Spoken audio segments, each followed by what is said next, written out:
আজ park circus 7 সংলগ্ন এলাকায় বর্জ্য ব্যবস্থাপনা ও এলাকার পরিচ্ছন্নতা পরিস্থিতি খতিয়ে দেখতে পরিদর্শনে যান পৌর ও নগর উন্নয়ন মন্ত্রী অগ্নিমিত্রা পাল।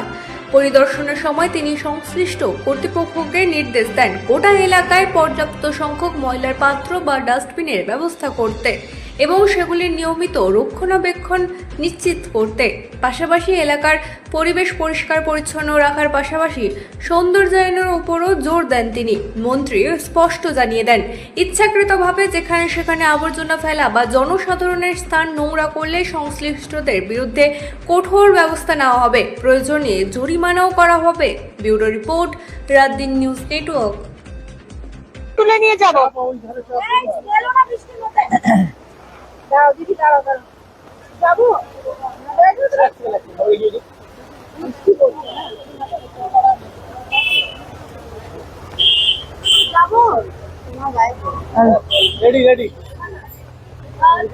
আপনি আজকে সকালবেলা পার্ক সার্কাস অঞ্চলের ওয়েস্টবিন সমস্ত পরিচ্ছন্ন রাখার জন্য ওয়েস্টবিন বিভিন্ন জায়গায় ইনস্টল করা নজর রাখেন এবং আগামী দিনে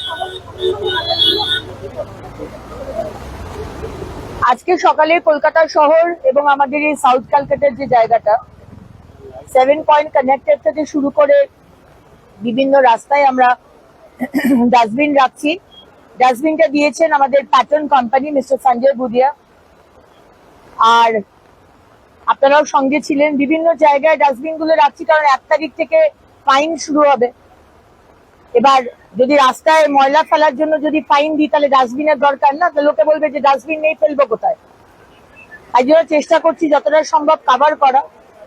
কিন্তু যদি কোথাও ডাস্টবিন নাও থাকে তাহলেও আমি আমার শহরের নাগরিককে বলবো রাস্তায় না ফেলতে, পকেটে রেখে দিন, ব্যাগে রেখে দিন, বাড়িতে গিয়ে ফেলুন, ডাস্টবিনে ফেলুন, কিন্তু রাস্তায় ফেলবেন না। এটা আমরা একটা খুব চেষ্টা করছি শহরটাকে পরিষ্কার। শহরটা আমারও, শহরটা সবার, শহরটা আপনারও। সুতরাং এই চেষ্টাটা আমরা করি। 1 তারিখ থেকে ফাইন শুরু হবে। রাস্তায় কেউ ময়লা ফেললে, ইউরিনেট করলে, থুতু ফেললে 200 থেকে 400 টাকার একটা ফাইন আমরা শুরু করছি।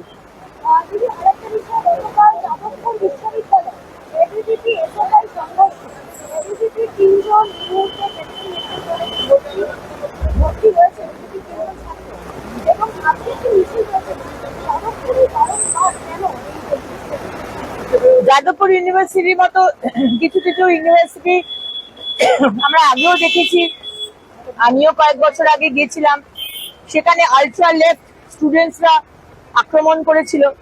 বারবার তারা অ্যান্টি ইন্ডিয়া মানসিকতা স্প্রেড করা, অশান্তি করা এবং ইউনিভার্সিটির যে পড়াশোনার পরিবেশ সেটাকে শেষ করার চেষ্টা করছে।